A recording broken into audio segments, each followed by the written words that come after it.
Did you hear Zane? He said, if your voice isn't gone, did you even go to MLP last week? Really? I mean, I think everyone's voice is gone because it was indoors. Yeah. All right. Oh, I think we're going. Hey. Oh, okay. All right. All right. Welcome back, everybody. I apologize. My voice is gone. And as Zane tweeted, he said, if your voice is not gone, did you even attend MLP? Yeah. Anyways, thank you for tuning in for another episode of King of the Court. We are your hosts, Tyler and Jimmy Miller. The one and only. You were there in flesh. I was there in the flesh, and we got a lot to talk about. We got a lot to unpack. It was just a very, very busy week with a lot going on. Yeah. First and foremost, we'd like to give a big shout out to our title sponsor, the title sponsor of this podcast, which is The Pickler. The Pickler.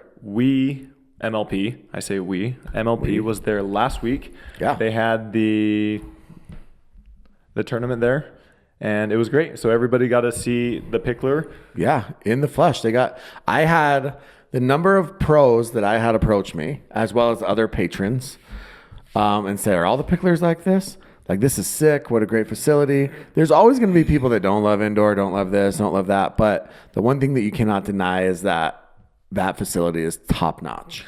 Real quick, right? Let's make a disclaimer in defense of The Pickler. So MLP hosted their event there. Yeah. And this was ran by MLP.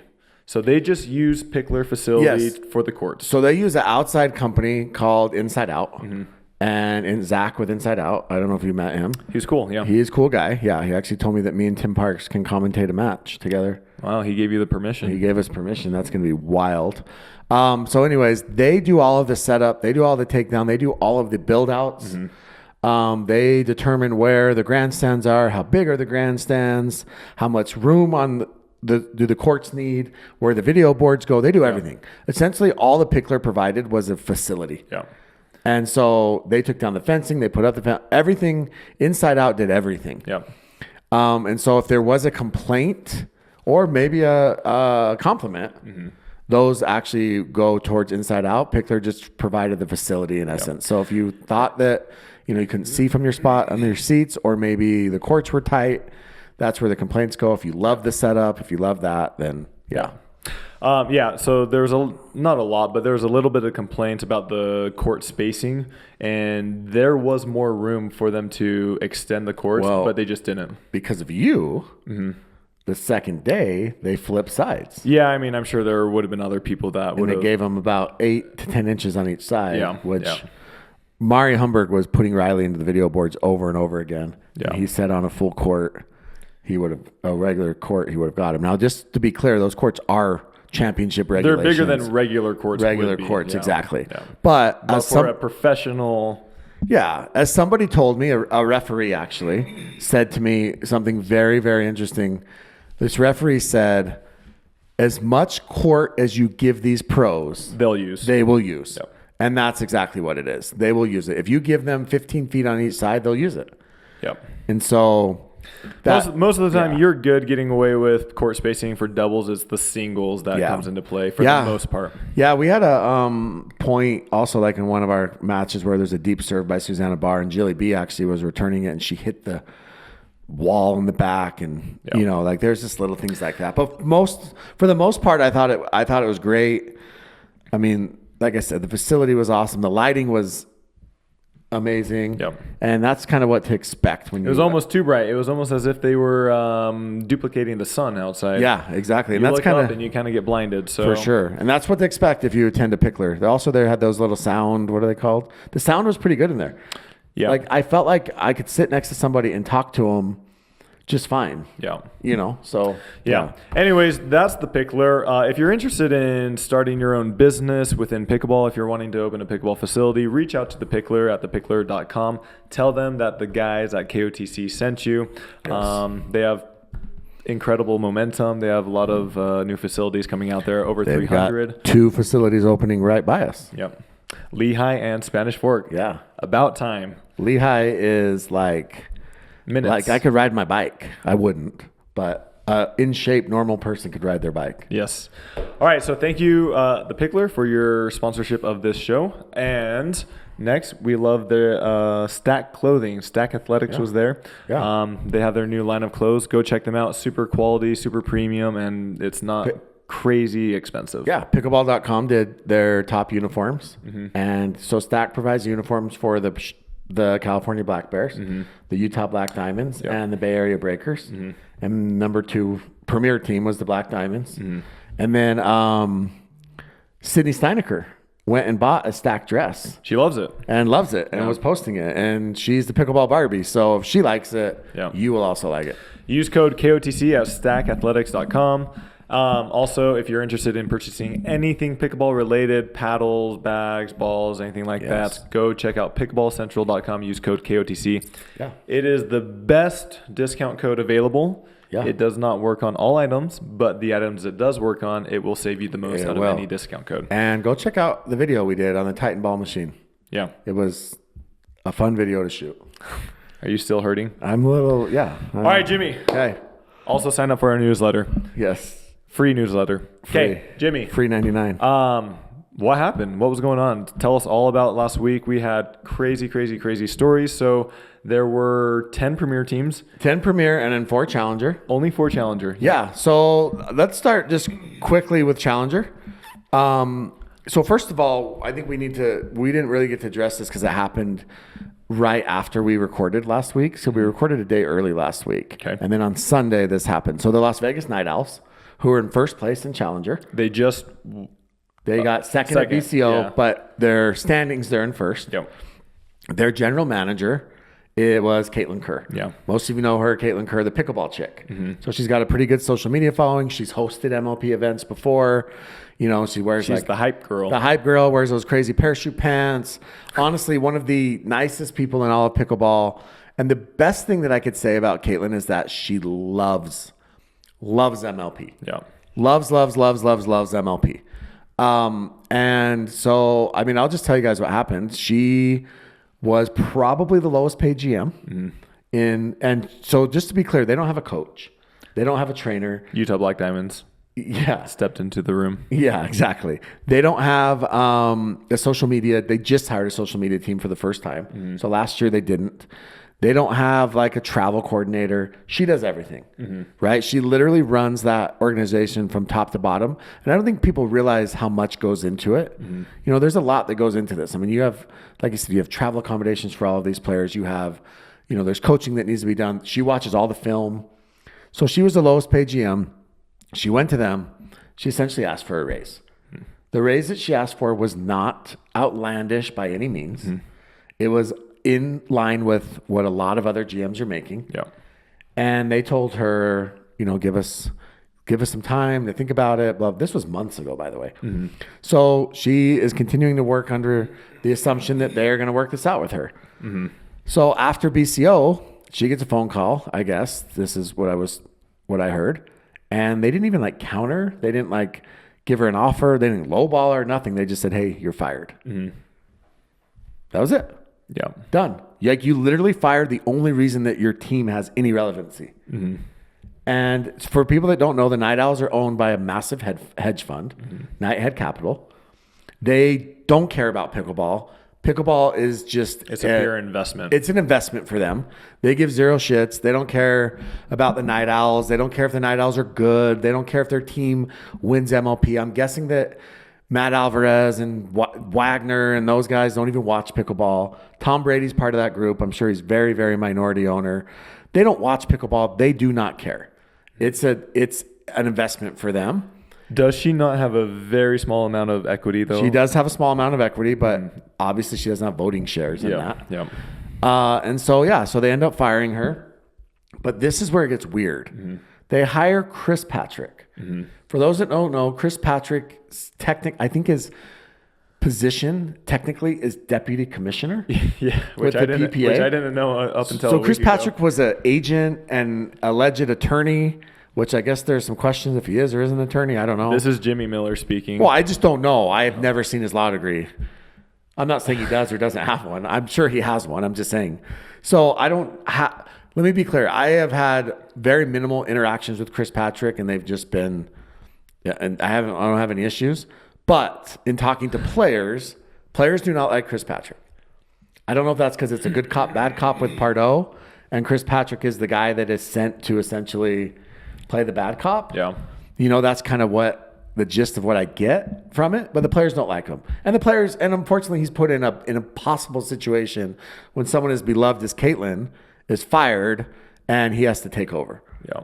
But this is where it's weird. He doesn't even show up to the first event. Mm-hmm. The freaking Night Owls have Greg Dow helped them one match. Mm-hmm. The other two matches, they had nobody on their sidelines. Yeah. You have no coach. You have zero GM. You have no presence. It's literally there are 4 players on the sidelines. Mm-hmm. They're left to fend for themselves. And it's just a bad look. Like, you're going to have a professional sports team. Could you imagine freaking an NBA team? There's zero coaching, zero anybody, anything. Though I will say most GMs don't go to their games. Like, NBA GMs don't travel with the team most of the time, right? It's about 50-50. I mean, we know an NBA GM. Yeah. We're friends with him. Yeah. And he travels here and there, but they definitely still have a sure. staff that travels with the team. Yeah. There's zero anybody that travels. Yeah.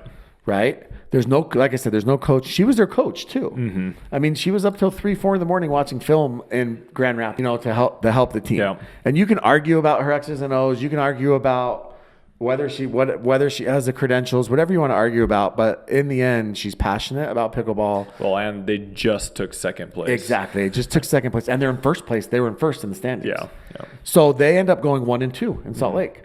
Literally had one loss. They had no losses other than BCO all year, and they lose 2 times in Salt Lake. Teams they already beat. I heard that the team loved her, and they almost wanted to boycott. They did. Yeah. They wanted to essentially almost boycott. Yeah. And it's just a mess, dude. It's a joke. And you can't add legitimacy to a sport when you're doing things like this. Like the Night Owls, it's embarrassing. Mm-hmm. I mean, we're already the most poorly run organization, and they literally have no heart to do something like this to someone like that. Like it's just a stupid decision. Like, come back with her with a counteroffer then. Yeah. I promise you, I know what she was making, and literally the amount of money that she was making, it's pennies. Mm-hmm.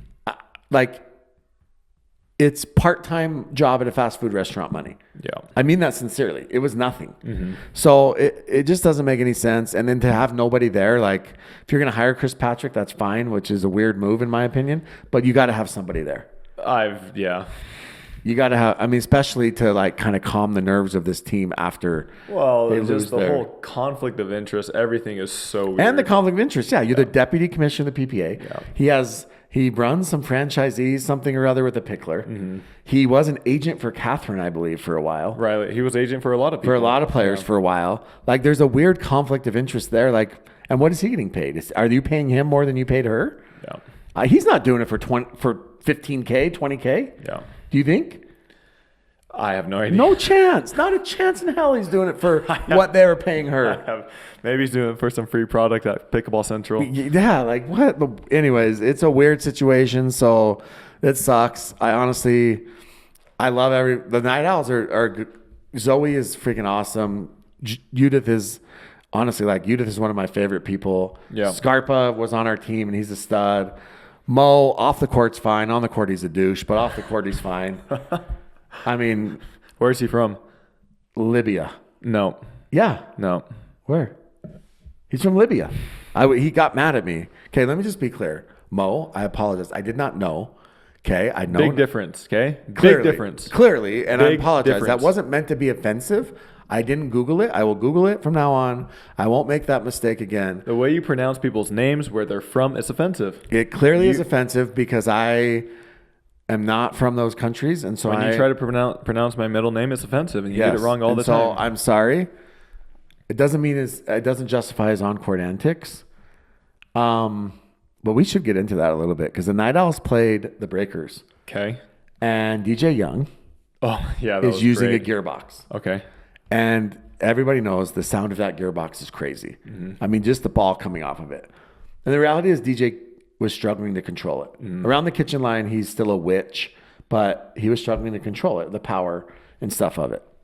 Every time DJ hit a ball, Mo would scream about his illegal paddle. Mm-hmm. His illegal paddle. Over and over and over again. It was actually really weird because it's like, well, his paddle did pass, and no offense, but you have Zoe, using a freaking Yola 2.9 on your team, and that thing sounds like a shotgun. In fact, we played them. I don't care what they sound like. The power coming off The of power, them exactly. is insane. We played them, and Mo couldn't put a ball away on us, and Zoe freaking goes and takes an overhead and puts it away. Yeah. Right? Like, and I'm not saying she has a lot of power. Yeah. But the point is you can't make those comments. Anyways, they're going back and forth.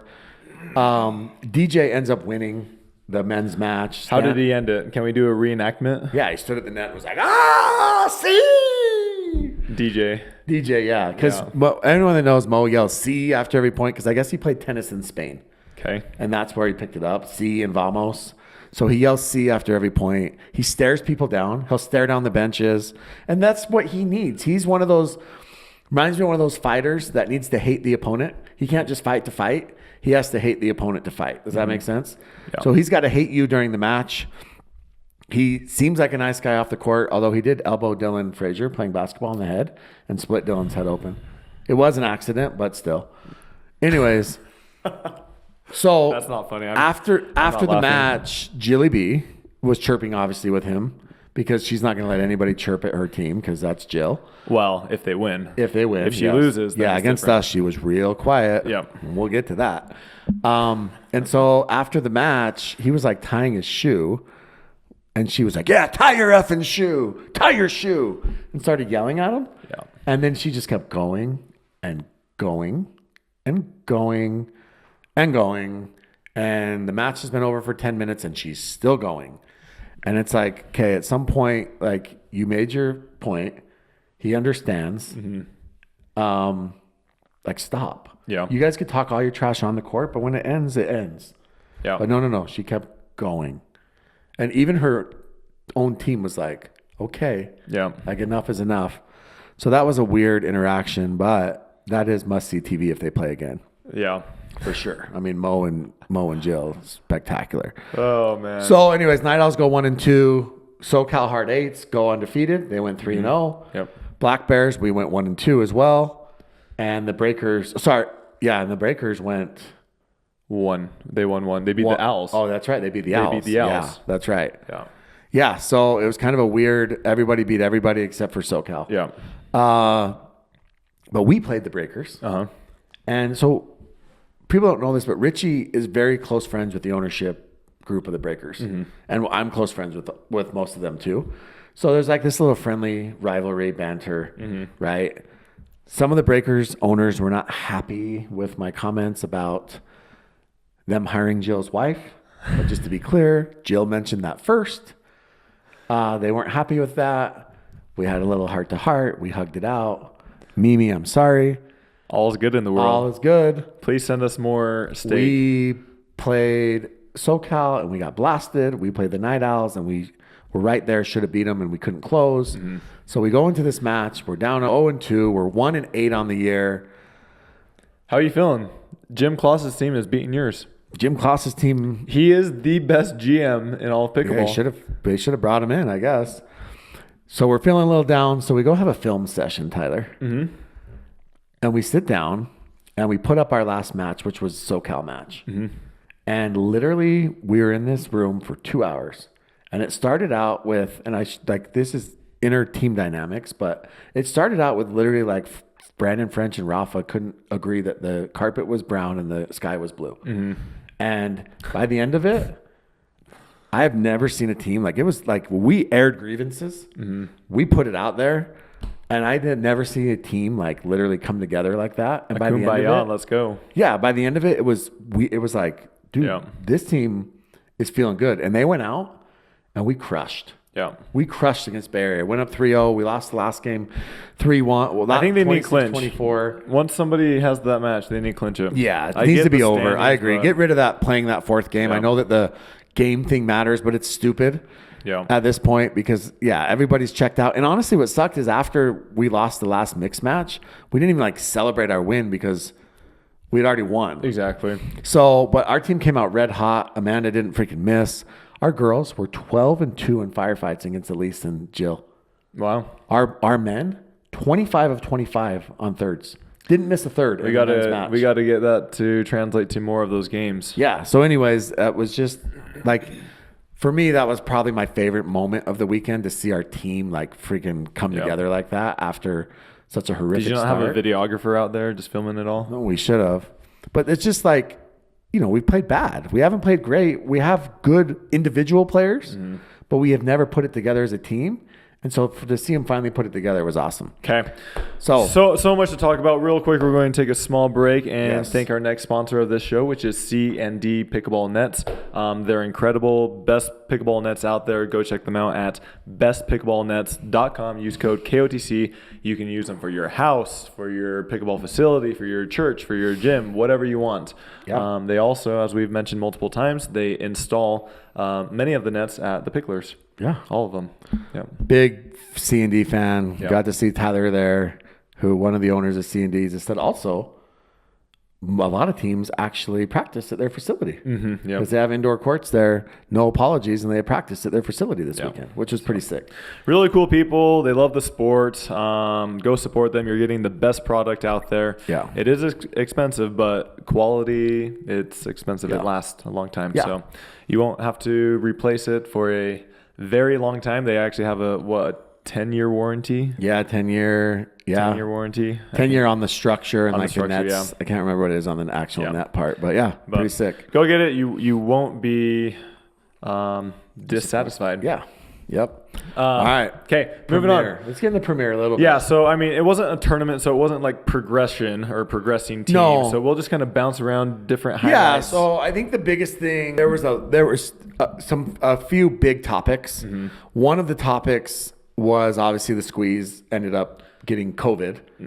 Yeah, I don't think that was known until the Yes. last day, though. Yeah. That. But the thing that I've seen all over all of social media and all over all of the forums is what is going on with Ben and Colin in MLP. Okay. So let's talk about it. All right. Okay. Do I need leave or can I stay here? No, I mean, I feel like there's so many rants that you can take the wheel on. I just don't know if I need to be here for no, them or this not. one is just more of a question, I think. Ben does not like MLP. Okay. I don't think that we can. He said he likes team events. He does say that, but he doesn't play like it. Well, it's because he's not on a winning team right Okay, now. but he chose that team. Yeah, but He chose his brother. He chose Jesse. They traded Coop. He chose Coop. They traded Coop for Brooke. Okay. Brooke was the best player on that team this week. I thought she played pretty well for the most part. you can't say that past Ben. Well, sure. But Ben seems very disinterested in MLP. Okay. I don't know if he is or he isn't, but a lot of people are like, oh, Ben and Colin, time to drop Colin. People are catching up to him. No, they're not. I think that they're catching up to him to a point, but they're not catching up to him where Ben and Colin should lose 25-13 in a match. And the reason you know that is because Colin hates Riley Newman. Mm-hmm. And so when they actually tried, they beat Riley and Jay, and they looked really good. They looked a whole lot different against Riley and Jay than they did against Zane and Will Howells. Mm-hmm. They should never lose to Zane and Will Howells. Mm-hmm. Right? Though I will say MLP, in my opinion, Tim Parks disagrees with me significantly, is different than PPA. It's significantly different than PPA. Maybe, but the reality is it's one game. Yes. And they just the way that they play their interactions on the court. We've got a picture of Ben sitting on the bench, like his hat to the side, and like in the middle of a match. And I'm not saying that I know Ben's intent. Maybe Ben didn't. His hat was not to the side. Yeah, I got it. I'll show it to you. That's awesome. We'll post it. We got to do the thug life with the glasses over it. Yeah, we'll post it. Like he just didn't look like he. Oh, that's not to the side.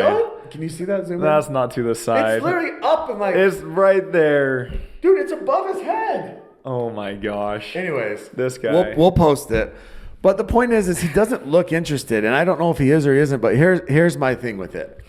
Ben Johns has been handed the opportunity on a golden platter to be the ambassador for pickleball. He's been the best player, and him and Annalie are on center court every single time. Every time a match is on ESPN, Fox Sports, anything nationally televised, it's Ben Johns. Mm-hmm. Anytime that there is some sort of interview with some big publication, It's Ben Johns. It's Annalie that they send out. I think my personal opinion is Annalie is doing a great job. And Annalie actually has a genuine interest in growing the sport. Okay. Ben, in my own opinion, this is Jimmy talking, does not care. He doesn't care about growing the sport. I would say the opposite almost. What, dude, if he cared about growing the sport, he would show interest. He's got the charisma of a thumbtack. Okay.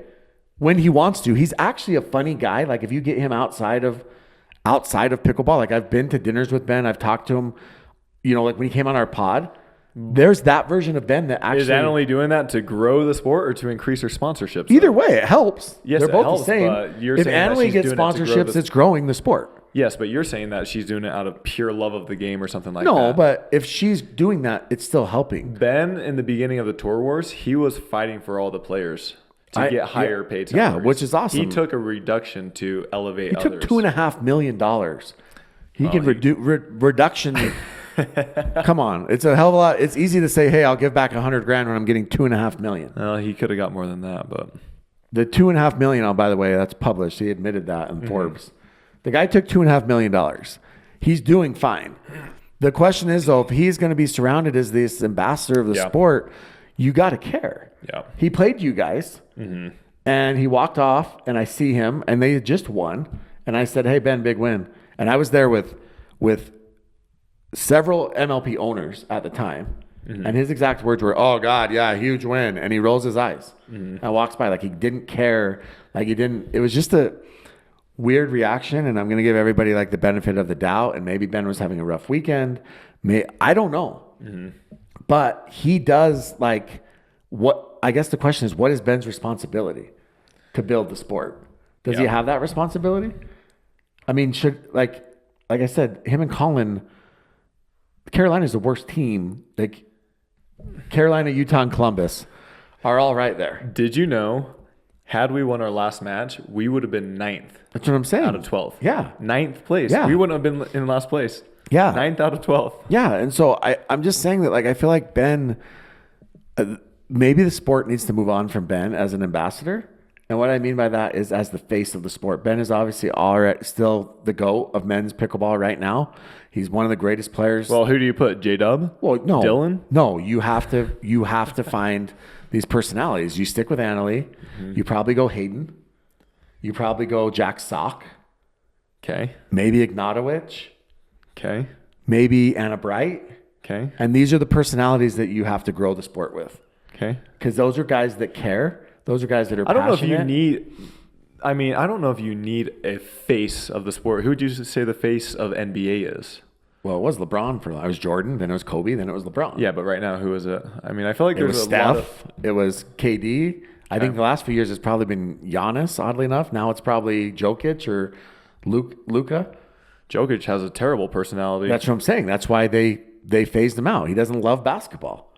That's why you got to move on from him. Did you hear one of his comments? He said, I hope to retire and have nobody contact me. Yeah, that's Ben, though. Ben doesn't... Yeah, that's him. Ben and Jokic are very similar, right? They're going to win championships, and they're great players, and everyone's going to love them. Yeah. But they're probably not a guy that I'm going to Let the man live, man. Yeah. Let him and that's live. fine. There's no There's no issue with Ben not loving MLP. There really isn't. Like, I don't have any issue with it, but you can't put him on ESPN for every single match and put him on center court every single match if he doesn't care. Or Colin, if they don't care. Yes, but supposedly, and we had, I kid you not, a 3-hour discussion on this exact topic with high-level PPA employees. But they claim Ben brings in the most number of views by far. I'm sure he does, but he brings in the most number of views because you put him on center court every time. And that's what the discussion was about. Yeah, you put him on ESPN. He's the ESPN match. Yeah.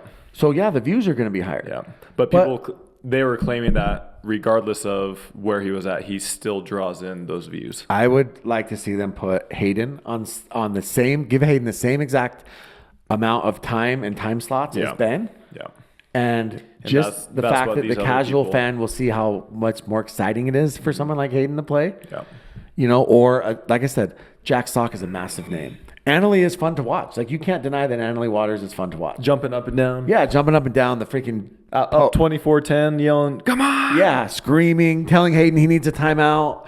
You know, all those things. I just don't know if does the sport need another person to slide into that spot, or should we start pumping up other storylines and other players? Yeah. Well, I think everybody wants to be elevated. Hayden wants to be elevated. Gabe Yeah. wants to be. Everyone wants to be elevated. Yeah. So do you do that and kind of phase Ben out in a way? all right, moving on. What other interesting things? Do you see Jay's drop shot where he got bagged by Annalie Waters? Yeah. So Jay hits a drop. Annalie comes his in. infamous drop shot that I love comes so in much. 1,000,000 miles an hour. And the reality is I don't know if she really had anywhere else to put that ball. Oh, she did. I mean, she could have probably So dinked it. a little preface, a little backstory. Yeah. I have not dissected this play, but from my understanding, Jay thought that his ball was out, and he drop shotted her, but he thought the ball was out. Okay. And so he was not ready for her to come up and Okay. attack the ball. Okay, that makes sense. But she goes up there and she hits the ball. It was probably going, no lie, probably 40 to 50 feet out of bounds. Oh, yeah. And Drills him. And everyone's, Did you see Lee on the bench? yeah, everyone was just going nuts. Yeah. I mean, But my question for you, had the roles been reversed and she drop shot at Jay and Jay hit Annalie, Jay's probably suspended for life. He probably gets some lifetime ban. I mean, it's pretty interesting. Yeah. Yeah, I agree. But Jay also has headhunted other people. James Ignatowicz. James Ignatowicz, Greg Dow, and Anderson Scarpa. Yeah. So Jay kind of has done that in the past. So Yeah. again, it's like, it is what it is. And So I have broad shoulders. I have really broad shoulders. I wear XL. I'm not that tall, but I wear XL shirts. Do people that are bigger have XL shoulders? Do they have a hard time getting out of the way? yeah, I see so many people that are older. Jay's a thick dude. He's a big guy, and Yeah. I see him get hit quite a bit. Yeah. I mean, Jay's a big target. Diescu gets hit a decent amount. Jay's what, 6'2", 6'3"? Deckel gets pegged. He got hit by James 7 times in one match. Yeah, I would bet that, like, I mean, you're talking like, if you haven't seen these players in person, Jay is probably 6'3", He's probably 6'3", yeah. probably 215 pounds. Yeah. He's a pretty, like, he's built But like I have broad shoulders too. yeah, but Jay's a big, thick dude. Yeah. Deckel, same thing. He's what, 6'3", 6'4"? Yeah. Same thing. Like, he's a big dude. Like, Ignatowicz, they're big dudes. Yeah. And so they're big targets. Yeah, it's Riley, on the other hand, is tall, but he's skinny, but he also gets bagged a lot. So yeah. it's just interesting. But again, these paddles are hotter. Yeah. We're playing indoors. I'm going to reiterate this almost every single time. People in the past have wanted to go back to different balls. If they were using different balls, the Dura, for example, the ball would be coming in 20 to 30% hotter Bro, than it is right imagine now. this weekend, Gen 3 paddles with Duras indoors in Utah. Altitude, Someone dies. indoors. I'm not joking. Someone loses an eye. Yeah. People complain about the Vulcan ball and everything like that. Without that, these people would be getting hit in the face. Purple Jesus hit Susanna Barr in the head. Accidentally, complete accident, and he apologized profusely for 5 minutes. I thought he was gonna cry. He's the nicest dude, by the way. Yeah. And I just thought, yeah, that could have freaking, like, if that was a Dura with a Gen 3 and he's not using. So they either have to figure out something on the ball, which I mean, the ball's. Susanna, by the way, had eye protection, which is probably why she got hit, right? That's why she got hit. She would have got out of the way because it makes you slower, scientifically speaking. Scientific facts. Facts. Bill Nye, the science guy, did this test. Yeah. Or they got to regulate the paddles, which they claim they are, but there's still a lot of gray areas there. Yeah. Zane. Nasty Nelson. Hayden. Nasty So Hayden. he was getting smashed in men's. And Zane does what Zane does. Yeah. And, you know, one time he was getting smashed and he did a Zane saw and the ref didn't call it. Yep. This time he's getting So smashed. he cheated. Well, never mind. Nasty's not cheating, yeah. So he nastied Hayden in a match and actually clipped the net and hit Hayden. Hayden was pissed. He was actually told him F you and got a card, got carded for it. And then the rest of the match he was pissed and they were chirping and he was chirping at Will. Yeah. And Annalie got involved. And that was it was a grandstand match. The very first match on Saturday morning. I think Saturday. Saturday morning. Yeah, Saturday. So go watch it. It was highly, highly heated, highly contested. The Shock ended up winning it 3-1. Yeah. for those that don't know, so if you watch that match, Hayden and Will are going at it. I mean, they're going off. They're moving in together. For a little bit. To train. Yeah. But it was just really funny. You would never know that. Yeah. Because I actually had a dude who actually was one of your friends, came to watch you play, and he was like, points when you were playing the shock, he points at Hayden, he's like, that kid's a punk. He didn't get his ass kicked in high school. Yeah. Well, he didn't go to high school. And so. I was like, well, yeah, he's probably homeschooled. And no, just kidding. He did. He went to high school and he graduated. He graduated way early, though, Yeah, right? he graduated early. But it was just funny because it's like, if you don't know, I could see how it comes across like that. But on the flip side, he makes the sport exciting. And the thing that I will give Hayden all the credit in the world for is the second the match ends, it's over. I don't think I like that, though. If you're going to act that way on the court, to me, that's fake. I don't think it's fake. I think that he's really mad, but he also knows that there's on court and off court. Yeah, but if you're going to act that way, like, why would you not act that way off the court? It's like, I get where you're saying. He still talks his trash off the court, but Yeah. I'm just saying I don't think that Hayden walked away after that. Sure. I see and that. Zane went and dabbed it up, and I don't think he, like, for the rest of the day was like, if I see Zane in the freaking hallway, I'm going to beat his ass. Yeah. He did tell me that Zane was the one person on that court he thought he could take. Who would win? I think Hayden's probably scrappy. Zane's never been in a fight in his life. He'll run away on his Suron. I feel like Zane's mom probably fought his battles for him. Jerry, Hayden's Did you stepdad is know? tough. So a long time ago, I was talking to a very nerdy ref, which no refs are nerdy. Alan Roman? No, somebody else before his time, I think. Oh. And we were talking about the Nasty Nelson, and he said there's actually a way that the receiving team could get a point for somebody Nasty Nelsoning them. It was very complicated. Oh. But there's actually a way that you could make a point to the ref to say, hey, that was unsportsmanlike conduct.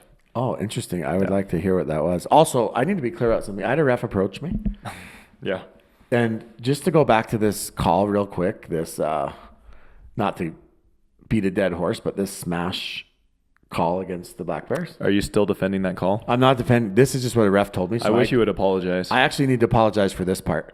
This ref told me that even though the line judge called the ball in, you can reverse your own call, or you can reverse any referee's call, no matter what, as long as it's to the detriment of your own team. Okay. So if a ref... So why didn't you? Well, we didn't know that was the rule. Oh. Now I do. So you didn't know? But that's interesting. That's negligence. That is negligence on my part. But negligence... If you speed and you don't know you're speeding, are you still speeding? Negligent homicide is a lot less offensive than first-degree murder. But it's still an offense. It is an offense, but it's a lot less of offense. I'll be out in 5 instead of life. So anyway, so I didn't know that. So that's actually... I'm glad to learn that. So yeah. Travis, all right. Should we talk about it? Line calls. So that was a hot. Yeah, so you guys played the squeeze. Okay. So the squeeze, so even before then, but but we played the squeeze. This is the big one. Well, you had a few. So you played the shock, and there was shock. Yes, that's when it started. Yeah, Anna Bright called one ball out on Cali. They reversed it. Yeah. And then you guys called one. They reversed it. Yeah. But if all the replays that we saw were like, how did they reverse any of that? And then you played the squeeze. Just real quick, the squeeze get COVID. Yes. So the squeeze initial team is Tyson, Fed, Vivian, and Paris. Yep. And so Vivian pulls out beforehand. Nobody really knows why. Sounds like some health issues of some sort. So they pick up Millie. So they play the first day. And I saw Fed after. Actually, I saw Fed during their match, and he was in the bathroom. And he looked miserable. He looked sick. He didn't look like he felt well. Okay. And so after the first day, they actually pull out. Or Fed pulls out, but he's sick. I think after the second day. Because they didn't play the second day. Yes. Yes, they didn't play. And then we hear a few hours later that Tyson isn't feeling well. And so Fed ends up not playing, and then Tyson's not playing. Fed tested positive for COVID. I don't know if Tyson did or he didn't. Tyson did post like a Instagram of him at the pool the day that he didn't play, but I don't know if that was pre or after, or maybe the chlorine washes the COVID away, or maybe he's a super spreader. I don't know. But either way, they were both very sick. Yeah. Sick enough not to play. So they pull out. Amin, which I cannot fault Amin one bit on this, the squeeze GM, lobbies to have their matches moved. Yeah, like postponed. Postponed to KC. Okay? I thought it was Miami or something. Yeah. Yeah. I don't fault Amin for that. I would have done the exact same thing. You're playing with 3 subs at this point. Yeah. I do the exact same thing. Well, one of the MLP execs was like all for it and was going to do it. I don't think that's okay. I don't think you can do it. Yeah. I think he can lobby for it and he can, you got to fight your fight and do what's best for your team, but you can't do that. Like there's always going to be injuries. There's always going to be sickness. It sucks that this team, there's 2, right? Like, but that's why there's subs on site, and it's not fair to the teams that they're supposed to play. So they end up putting in Roscoe and Spencer Smith. So it's Roscoe, Spencer Smith, Millie, and Paris. They play the Ranchers. They lose on ESPN, by the way. Okay. That was the ESPN match. That was the other issue. Gotcha. Is they had that scheduled for ESPN, and now they got to put these subs on ESPN. And then they play you guys. And this was on Tennis Channel. Tennis Channel. Yeah. So you win. And it was supposed to be a very hyped up match because of Tyson. You and Tyson, yeah. And it ended up you and Spencer, who actually, Spencer knows your game better than Tyson, to be honest. So you win men's. You win women's. Yep. First time I think we've ever been up 2-0. Yeah. So you get to mixed. And what happens? So they sent me and Callie out first, which in hindsight, I think we should have gone out second. Yeah. And they put us up against Paris and Roscoe. It kind of went back and forth in the beginning. I think in the beginning we had a 3 or 4 point lead. Then they actually had maybe a couple point lead. And then I think we were up 22-20. And then there was like a commercial timeout, or they called a timeout. And the timeouts were pretty long, like 3 to 4 minutes. And then, they came back and they won, I think, 5 straight points, or maybe we got to 23. I'm not sure. But I was kind of frustrated all of yesterday just with the line calls. The line calls started against the Shock, just with them reversing the calls and everything like that. So that really got me frustrated because they were reversing or overturning calls that were literally, I kid you not, maybe 1 to 2 inches inside or outside the line. It was going both ways. It wasn't just one way or the other. It was both ways. Yeah. Well, and then on Grandstand Court, they had a line judge for the very first match of the day on Grandstand because they said that the camera angle. Yeah. Actually, like a line judge was saying that the ball was clearly out and the camera angle was showing it in because of how bad the angles were. And so, I feel like it just seems like it. And I talked to one of the refs afterwards. I said, what is going on? And she said, what they're doing is they're looking at a tiny screen and they're going off the replay.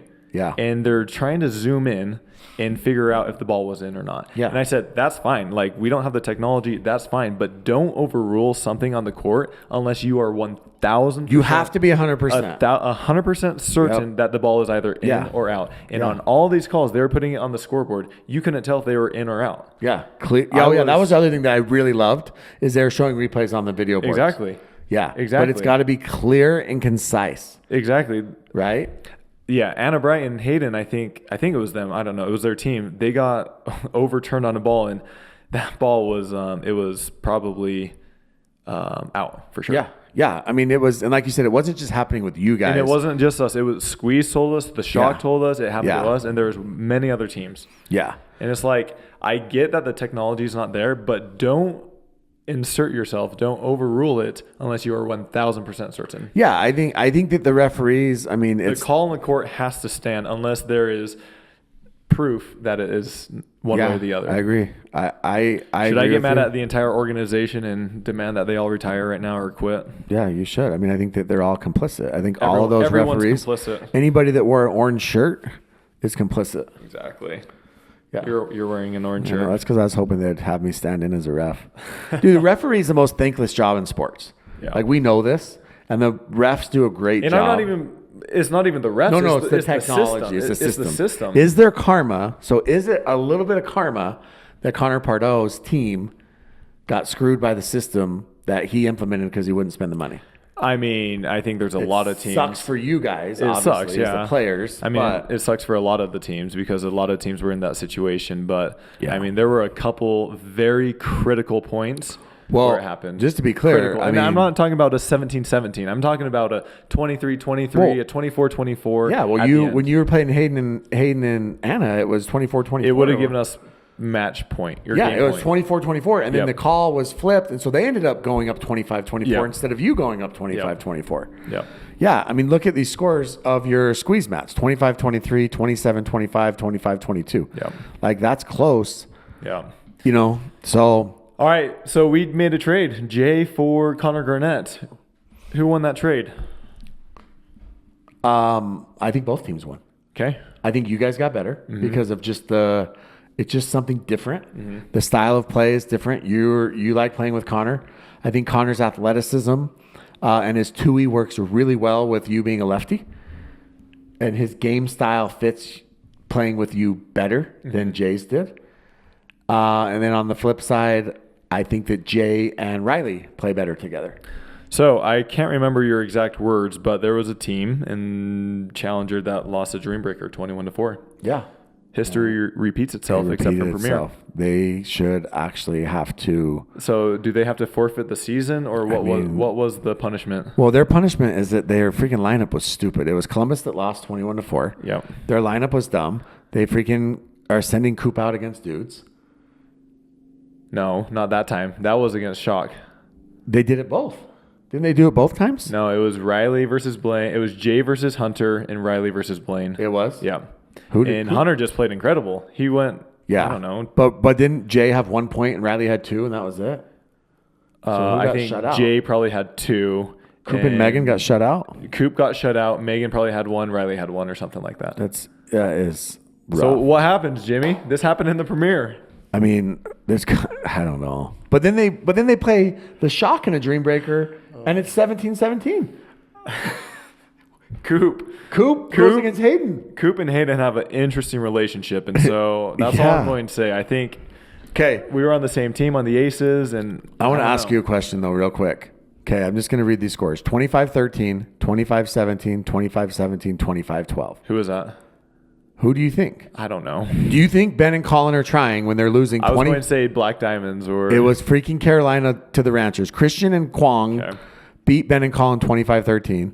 Yeah. Jesse and Brooke lost 25-17. Ben and Jesse lost 25-17. Colin and Brooke lost 25-12. Yeah. That should not happen. And that was the last match of Sunday. Well, the second to last on Grandstand. Yeah, it's just being mentally checked out.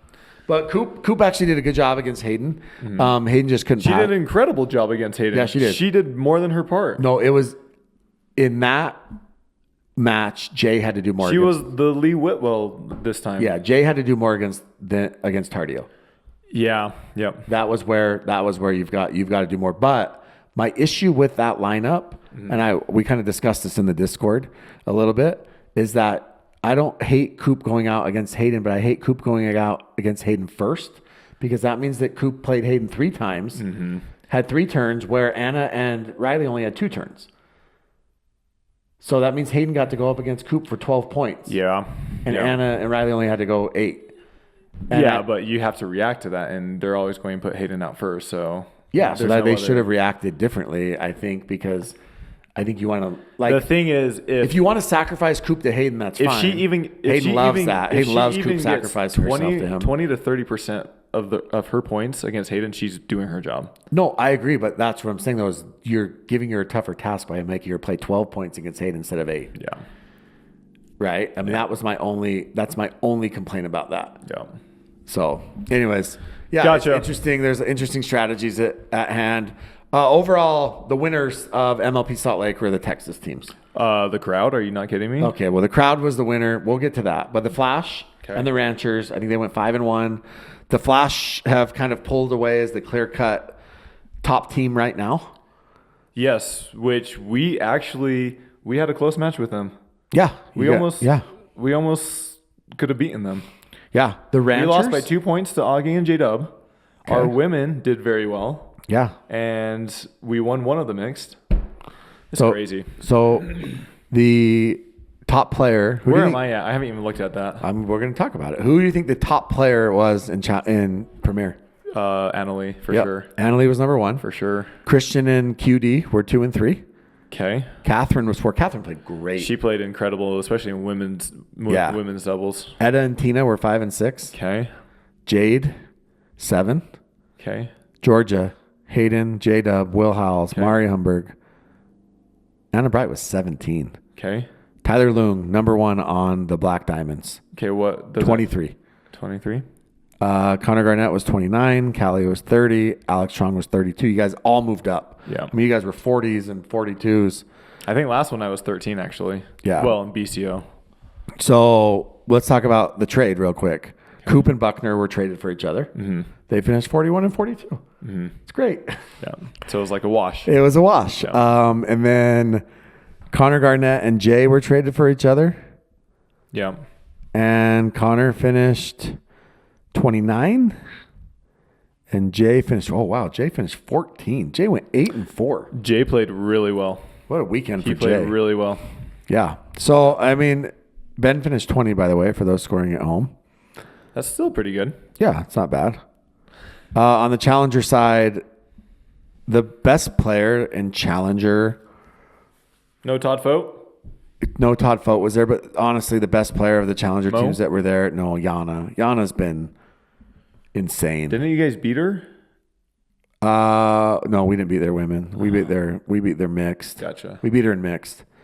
Yeah, Yana's been lights out. So yeah, anyways, it was a fun weekend. So yeah, let's talk about real quick. Utah. We got to give a big shout out to our sponsors, Vulcan. We love their ball. They officially became the official ball of Major League Pickleball for this year. Yeah. So they are using the Gen 2 ball, the V Pro Flight. Go check it out. Awesome. Love the color. Bounces good. They are shipping. They are fully stocked now, so you can go check them out. Jimmy, what's the difference between getting them on Pickleball Central and VulcanSportingGoods.com? Zero difference. Well, there is a difference. So one, Vulcan would get more of the profit margin. Okay, well, that's true. And then the other one is Pickleball Central. So depending on who you like, Yes, you want to okay. support Vulcan. That's fair. Or you want to support Pickleball Central. That's fair. Yes. Go check them out. Use code KOTC at either of the websites to get a pretty significant discount on the balls, which makes them very reasonable. And these balls, by the way, these Gen 2s, all of you were like, oh, $4 a ball. These Gen 2s retail for like $250 a ball. And then if you use our code, it reduces it significantly It's even more. less than that. Yeah. So, yeah. And they, again, I have not heard any complaints about them. People are really liking this Gen 2. Vulcan's put a lot of time, effort, energy, And money. and an extremely high amount of money into this ball. Yep. So, check them out. VulcanSportingGoods.com, code KOTC. Also, big shout out to our next sponsor, Holy Performance. You love their hats. I know. So they love coming out with new I told flavors. you send me free stuff. Hydrate is my favorite item from them. It's electrolytes. Yeah. Incredible. So they have a grape one they just came out with. Yep. That was really good. And then they just came out with a black cherry. Mm-hmm. They have black cherry. They have peach mango. They have strawberry or raspberry lemonade. And so, yeah, it's kind of like a system. They go, it's pre-game, so that's your pre-workout, Mm-hmm. in-game, which is your hydration, and post-game, which is like your BCAAs and all of your recovery. Yep. So you can take all three of those, and they actually have greens they're coming out with as well. Yeah, that'll be awesome. Yeah, so check those out. Check out Holy Performance. Yeah, holyperformance.com. Use code KOTC. Guys, everybody needs electrolytes and all these healthy new nutrients. Go check them out. They support pickleball. They're here for pickleball.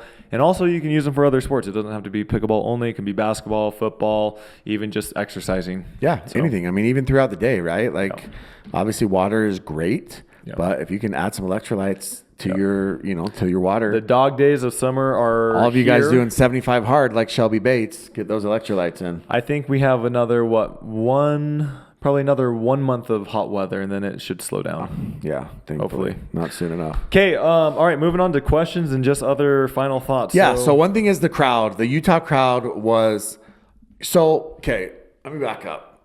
I don't know if this is true or not, but I'm going to say it anyways because that's what I do. The Utah crowd was going nuts when you were playing the Shock. Mm-hmm. They were chanting Utah. Yeah. They were screaming. I mean, all of your matches. So a couple things. One, we were obviously in Utah, just outside of Salt Lake. Mm-hmm. Number two, the Utah Black Diamonds you're playing. Number three, you guys had 3 players on your team from Utah, which plays a massive role. Mm-hmm. And so it was the first time, like DC had one match where it seemed like the crowd was okay. Behind them, it was decent.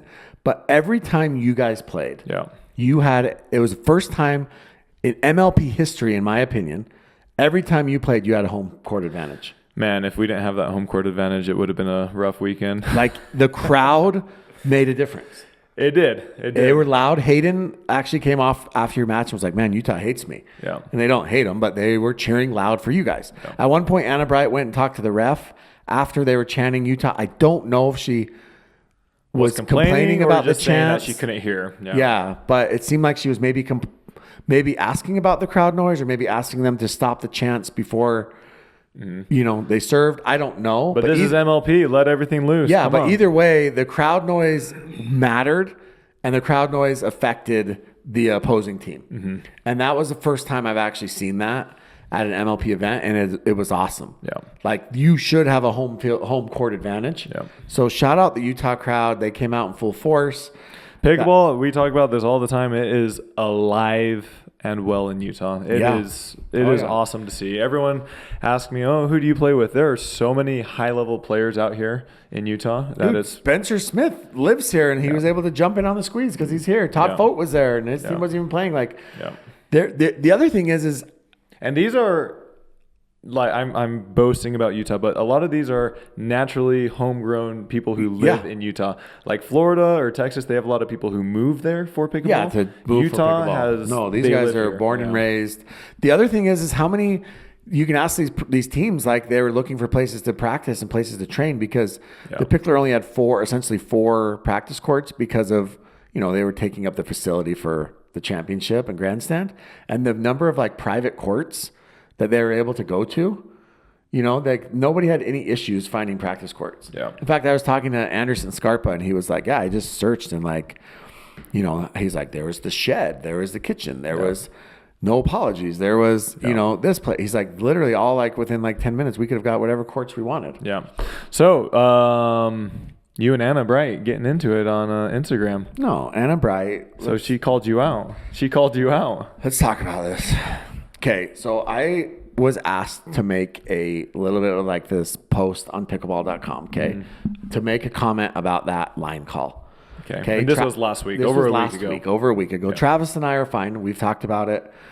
They made it sound like they wanted me to make it like kind of like outlandish. They love the views. They love the exposure. Yeah, they love the clicks. They wanted clickbait. Yeah, and so I made it like, tried to make it like a little bit over the top. I was under the assumption, maybe this is just me but that they were going to ask Travis, they were going to ask Yates, and they were going to kind of put it together, and it was going to, I don't know what I was expecting, but I was very outlandish, right? Like I exaggerated on some things. I said that everybody in the history of the world, is complicit, whatever else. Okay. So they posted it. I don't think anything of it. And then Anna Bright comments, and she literally goes off. And one of the things she says is, because I did say Yates was mentally weak. Now, again, I went over the top on that. I do think that. Is he mentally weak or is he not? No, I do think that he let that affect him. So is that mentally weak? I think that for a professional athlete, yes. So it's a little bit of him mentally weak. No, to clarify. To clarify, it's a little bit of a non sequitur. Is that how you say it? Because I wasn't saying that Yates is like mentally tougher than me. I was saying that Yates is a professional athlete. Do you even play pickleball? That I'm mentally tougher than Yates, I guess. Yeah, and so all of a sudden, again, it's the low hanging fruit, and Anna's like goes after me and saying, I'm sure you're super tough standing there on the sidelines and doing a podcast. Like. I wasn't comparing again, I've never, ever in the history of this show we've been doing for over a year, compared myself to a professional pickleball player. I do not play professional pickleball. I'm not close to a professional pickleball player. I know that. I know exactly who I am. And I'm not ever comparing myself. I know who I am. I'm very well aware of who I am. So I appreciate all the reminders, but I know. Okay? That's the first thing. Okay. Second thing is, podcast. It's not hard. But Anna, how's yours doing? I don't know. You tell me. If it's not hard, where did yours go? Okay. That's the second thing. Number two, I saw her. I actually texted her separate because, again, I didn't want to air it publicly because I was trying to be take the high road. She doesn't text you back until she thumbs me up. She doesn't text me back until she finds out that our teams are going to play the next morning. And so then she maybe didn't want, I don't know if she didn't want the confrontation or what, but she gave me a thumbs up, which is basically an FU in my opinion. And I was trying to clarify. I said, Anna, just so you know, these are the things that they asked me to do. And I've already talked to Travis about this, whatever. And she just thumbs it up. So then the next morning I see her, I said, hey, are we good? Like, and I thought we were fine. And then Gabe and Hayden were talking about coming on the podcast, and Kate said she wanted to come. And I was like, well, Anna, do you want your whole team to come on? And she's like, absolutely not. Got mad, which again, that's her prerogative. She doesn't have to come on the podcast. Like she can have whatever issues with it she wants and not come on it. That's fine. I don't really care about that either. But then later, I had a couple players approach me, and they were like, why is Anna so pissed at you? And I'm like, what are you talking about? I thought we were cool. I just talked to her in the morning. Yeah. And they're like, no, she's pissed. And so I don't know. Fake?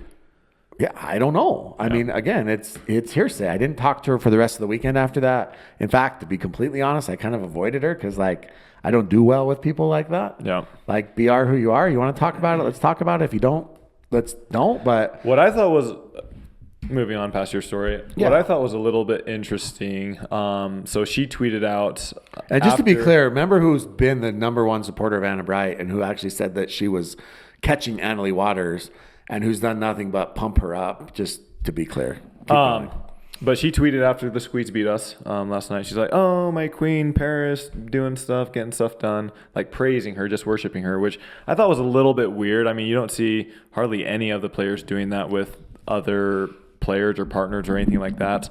But if she thinks she's so good, she should play with her. She should. They used to play together. Yeah, Paris has openings. Yeah.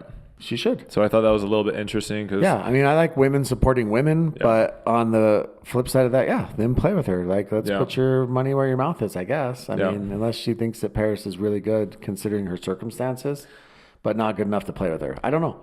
Yeah, pickleball is interesting because it's a pretty tight-knit group of people. Very, very tight-knit. And so you want to cheer for your friends, but most of the time your friends are playing your other friends that you might not be as close with. Yeah. And so, for example, I would say I'm friends with Anna Bright. She actually complimented me. She said, hey, you're playing really good after we played them. That's awesome. But then if she's going around like cheering loud or anything like that, like you said, Jessie Irvin was cheering really loud for one of her teammates or friends.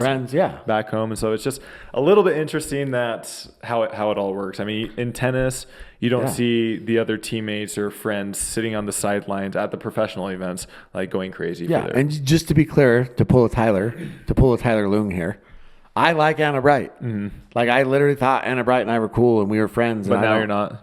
No, we're still fine. Like, I don't let that stuff like bother me. Like, it's not gonna. It is what it is, and like I said, Anna has her prerogative and she has her reasoning why she doesn't want to come on the show. She has her reasoning why she doesn't want anything to do with the trainer started chirping in too. Pickleball trainer, like, he's Travis's Do you need some buddy. lessons? I mean, or sessions? I don't know what you call them. He's Travis's buddy, and so good on him for defending his friend, but again, he goes for like the low-hanging fruit, and he's like, yeah, Jimmy's the epitome of mental toughness or the picture of mental toughness. Like, dude, okay, funny. Like, you know what I'm saying? Like, okay, thanks for the, like, you know, the vague fat joke. We get it. Yeah. Like, again, be creative. Like, come up with, I don't care if you guys come at me because I've said plenty of things about other people, but like, be creative. At least come up with something new. All right, last thing you wanted to mention. So I had a partner for Atlanta.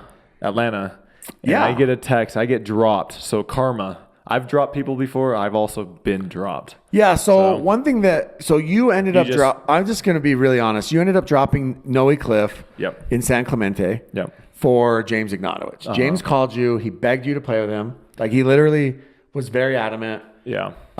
He said he wanted to see how you guys play together. Yeah. You guys have had really good results. He needed a partner, and you know, it's an opportunity. You guys had good runs together at nationals. Yeah. So you ended up dropping Noe for James. Yep. Right? I think anybody else would do the same. Okay? So James, you guys did well. You guys have said we got quarters. We got quarters, and we had one match point against Tyson and Deckel. Yeah, and you were one very close call away from you know, advancing to the semis, And so then, you felt like, yeah, I did James a solid here. We're going to play some more events together. Yeah. And which is, I know your reason to do it because we talked about it. Mm-hmm. And then James drops you, and he drops you for Deckel. Yeah.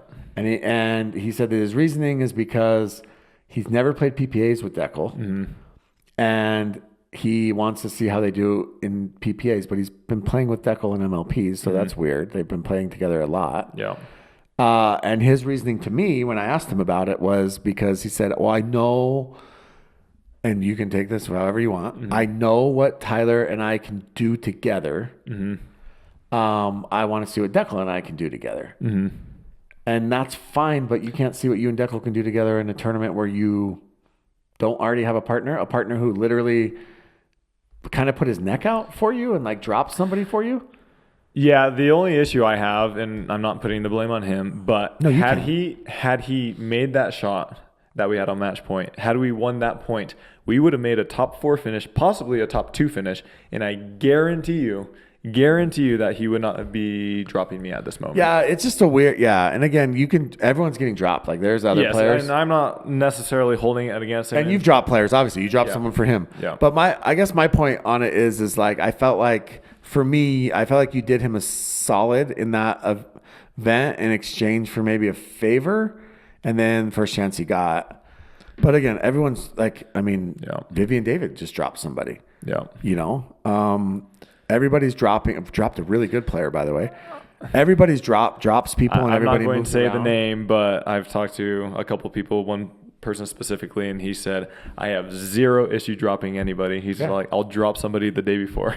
Yeah, and I think at some point it catches up to you, but again, it's your career. Yeah. So here's the thing, it's your career. Yeah.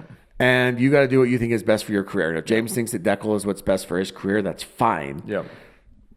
My problem with it, again, drop whoever you want. It's not even a problem. Problem's the wrong word. Is that I thought that you did him a solid in exchange for that. It's not even that. For me, if you're going to drop someone, and Deckel's been playing very well. He's been playing the hottest this year. That's because he's taking it serious. He's playing the best I've ever seen him play. I think his current ranking, as we talk about this, he's number 12 or so. Shame on you. Shame on me. Shame on me for what? But with that being said, he's still number 12.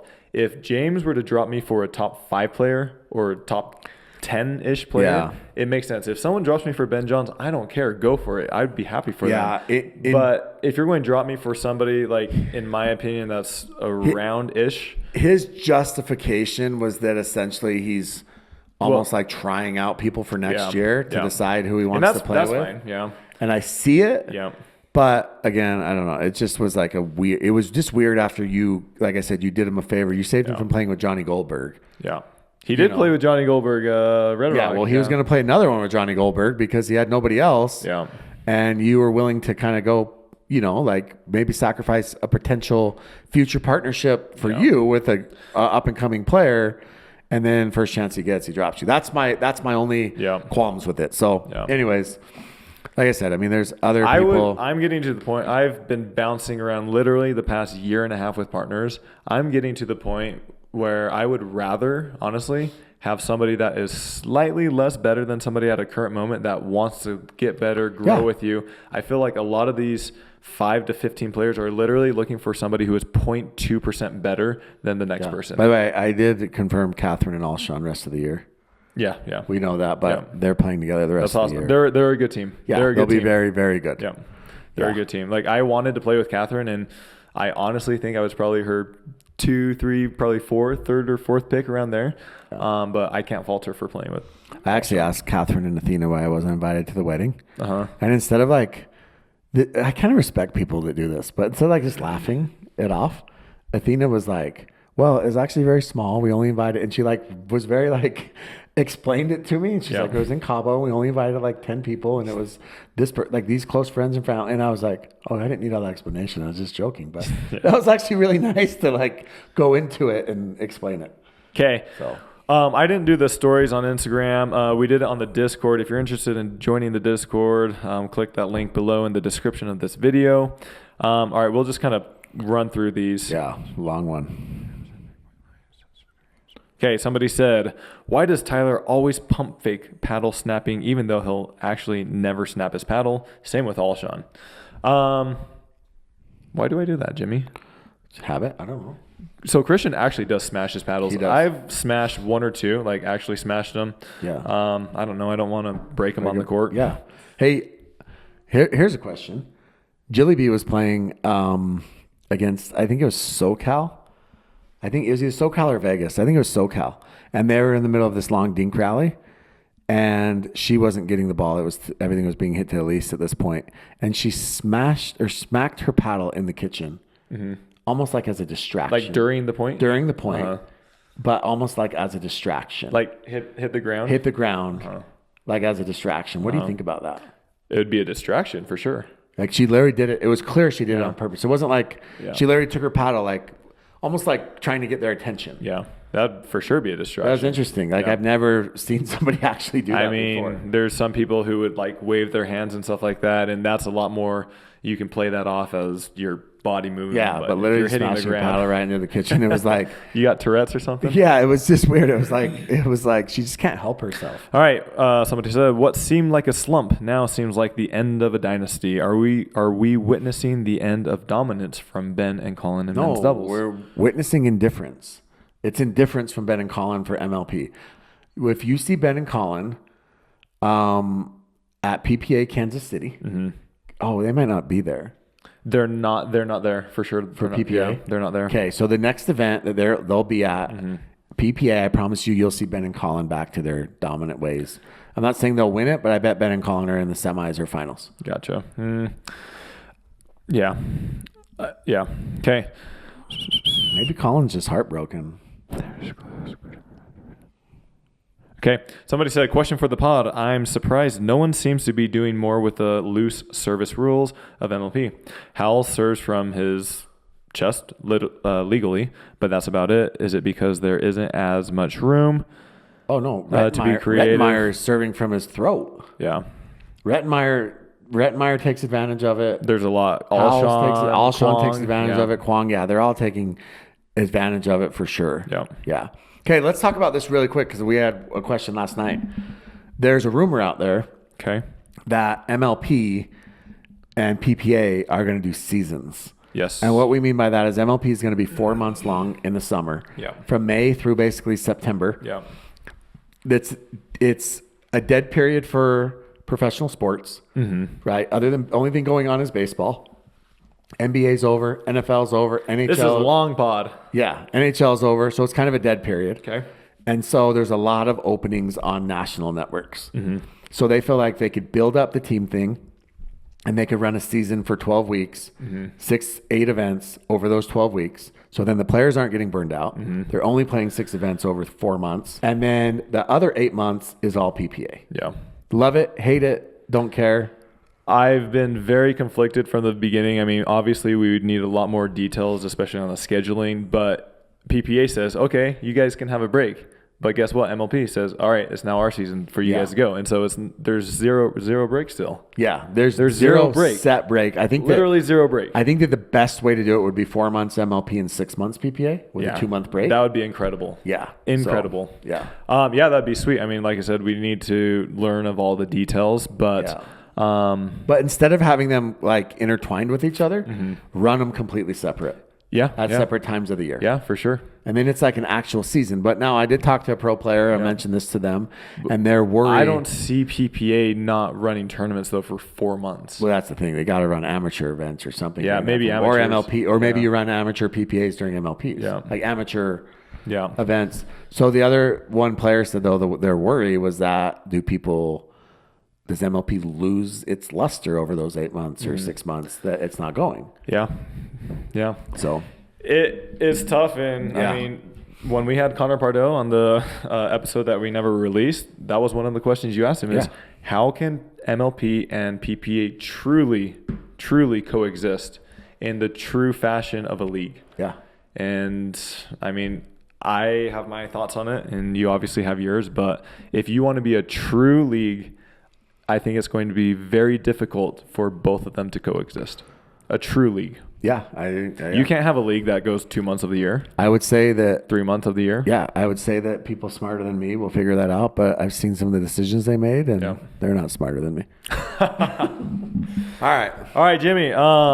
We have an incredible. Well, I'm not going to say it. We have a interesting video that we're going to post on our social media later. Yeah, check it out. So go check it out. Don't call bad calls. Don't call the ball in or out. If you make a bad call, you will pay the price. Or if you have people stand in the kitchen when they shouldn't be in the kitchen, that's what's going to happen. If Don Stanley calls something on you, exactly. Also, based on this video, I wonder if it's a C&D net because that thing was tough. All right. Utah, pickleball in Utah, in where was it? It was West Valley. West Valley. Centennial Park. Dude. If you've ever played in West Valley at Centennial Park, you know. Let's put it this way. They used to not have lights because you can't be there after dark. All right. Thanks for following along. If you made it this far, please do us a big favor. Hit that like and subscribe button and share this video with all your friends. And we will talk to you guys next time. Yeah. See ya.